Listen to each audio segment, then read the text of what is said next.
News. News. PS5 Slim's been announced. It looks shit. Next news. I've noticed them. I don't know what they're doing. So they're charging. Well, before we get to those bits, I think I need to mention this to Xbox people because they probably don't know what it is, a PlayStation. But then some of them is just like not sure what it is. So basically, PS5 is pretty much the biggest rival to, well, more like an arch nemesis to like Xbox Series X, and it's got the different kinds of like internals in it. And recently, they got a brand new PS5 Slim, which you can see in the red view. So right here on the PlayStation's official website, these systems are like 35% smaller than the original counterparts, which if you look at this picture, it's almost equivalent of 3 DualSense controllers tall, and it's also a bit slimmer. But it's just basically the same kind of aesthetic as the original, so it's just like, yeah, it's fine. But it does come in like flavors where you either get one of the disc edition or you can get it as a digital, which comes without a disc drive. But yeah, that's about it. However, but when I first heard about those systems, it's just like, I think I might be a bit more interested in the PlayStation 5, which I admit you did actually like found out and like, why are you just thinking about going for the PS5?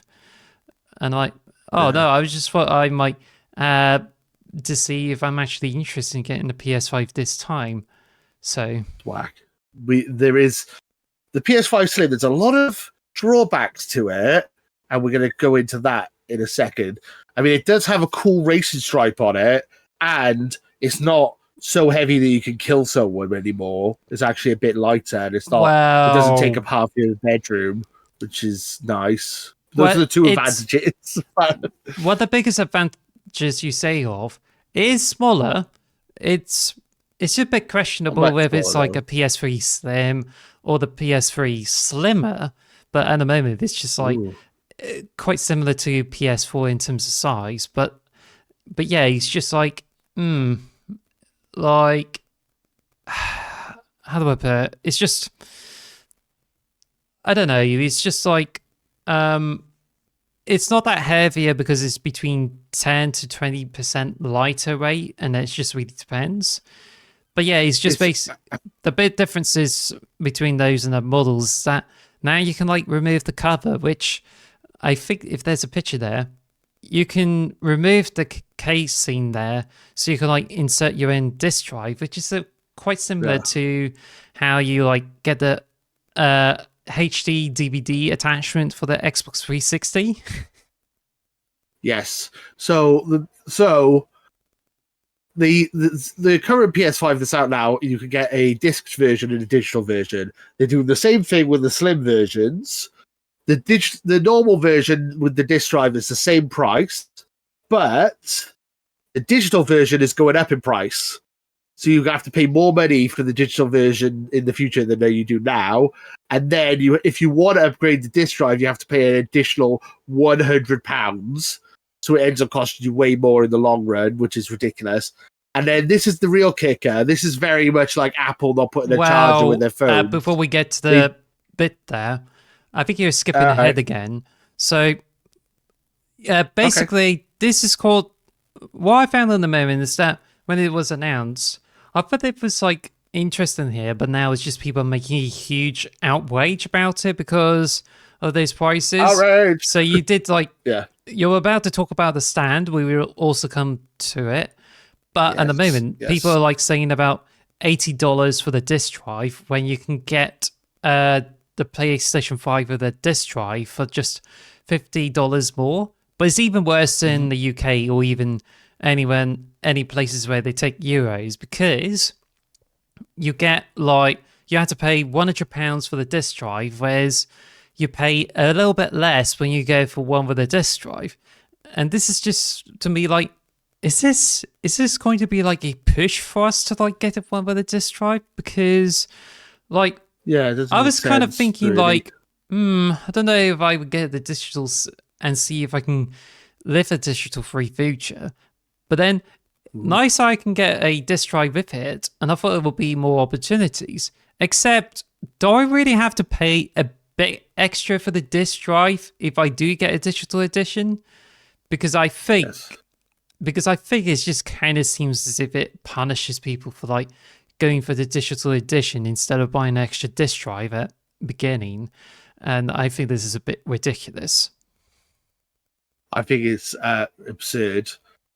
With the PlayStation, so I feel like it's much easier to go fully digital with an Xbox than it is to go fully digital with a PlayStation. Because with Xbox, pretty much every first party game is on Game Pass day one. Whereas PlayStation, you have to buy every game individually. And the digital store is, and especially in the UK, is more expensive than buying physical games. So if you wanted God of War day one, Spider-Man 2 day one, a lot of these games day one, you'll be paying an extra £10 or whatever, £15 more to get it digitally when you can just buy it on a disc for PlayStation. So it's like, you're better off having a disc tray when you live in the UK at least, because the digital versions cost way more. Whereas with the Xbox, I could probably just live on just Game Pass and not having to buy another disc ever again. I could probably manage.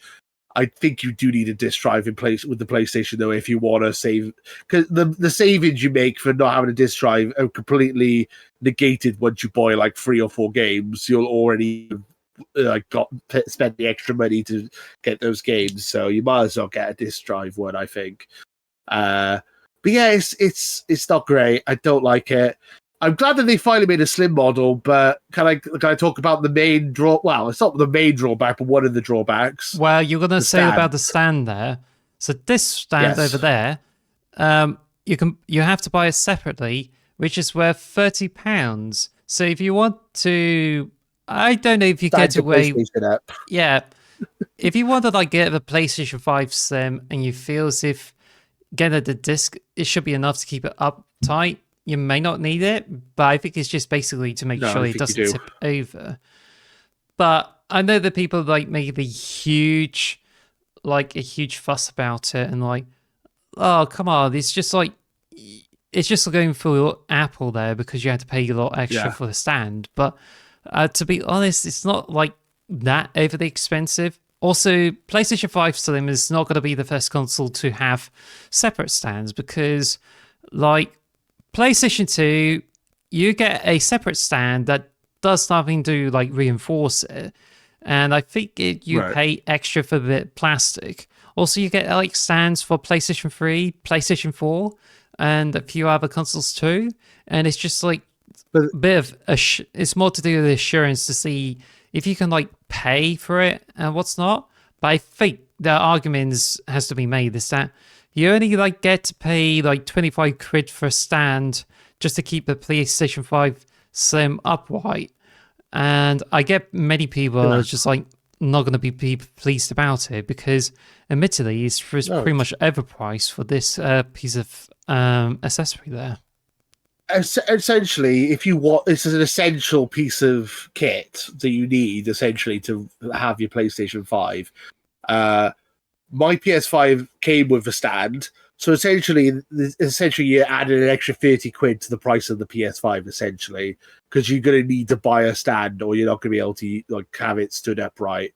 I think you can't have it stood upright without it, as far as I'm aware. I might be wrong. Maybe I have to ask the PS We Trust guys. They'll probably know more about it than we do. But yeah, they also, so you can, if you put it on its side, they give you like a plastic clip thing, Yeah, like a little tiny clip, and that looks ridiculously bad as well. I'm blocked I by this. I have seen that one, and I don't know if it's on this article, but if it does, it may probably like pop up. Oh, there we go. Mm-hmm. Like this right here is it is definitely a peg there, and I just kind of thinking like, since I just want to keep it like horizontal, it's a bit weird because I was going to otherwise like set it horizontal, but it just seems as if I need to have a hard surface and it has to be like the whole surface in order to keep it up. But I just feel like it's just not going to work out well. And it just makes me feel like, oh, it's going to be smaller, it's going to be great. But I don't know if they just given a lot of consideration for how you can like keep it standing or keep it horizontal, when I think they're obviously trying to overcharge for like trying to keep the console like still. Yeah. I don't think it's worth the money, honestly. It's weird. I don't like the PS5 design. At least it's smaller now, I guess, because I think it's hideous, the PS5. I really do. But it's just like charging a fee for 30 quid for a stand that should be included in the package is ridiculous. I'm sorry, it just is. I don't like it at all. It does. What I wanted to say to ask you as well now is we had that massive leak with Xbox a couple of weeks ago. The big leakers episode. They showed up. We found out about.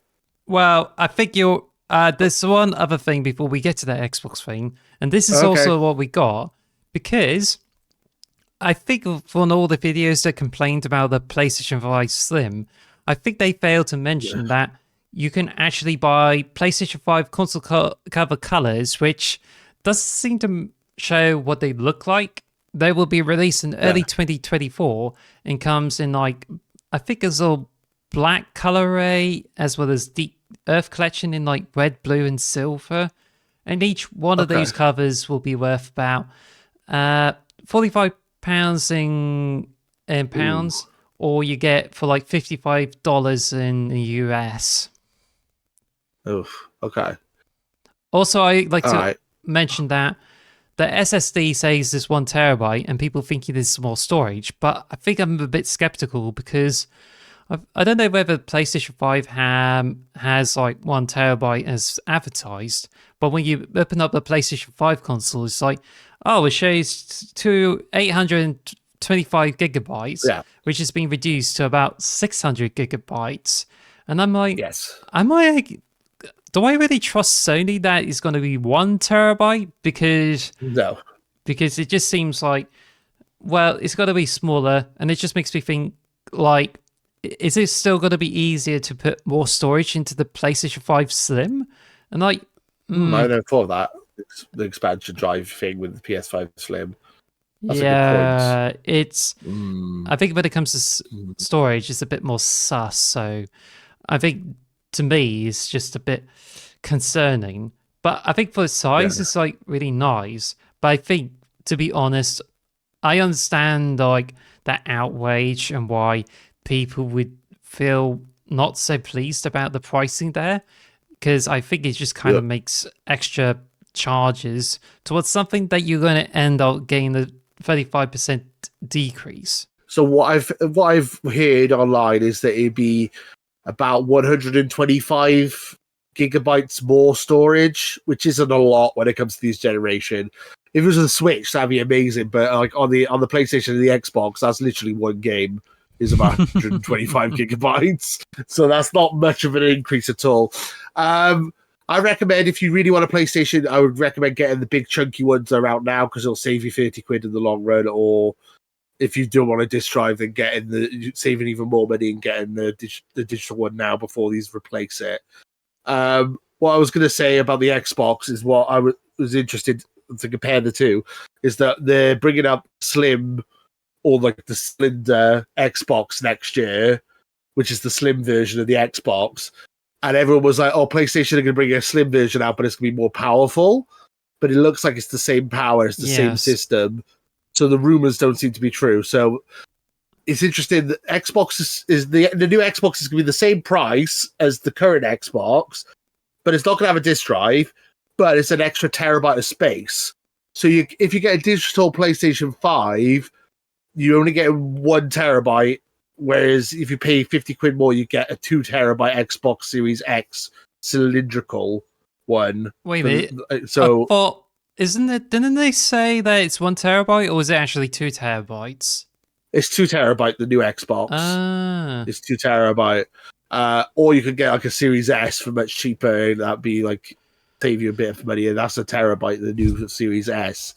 So I don't know. I like people were having a go about the Xbox being overpriced, but it's staying the same price, but adding an extra terabyte, whereas the PlayStation is not adding anything and it's going up in price.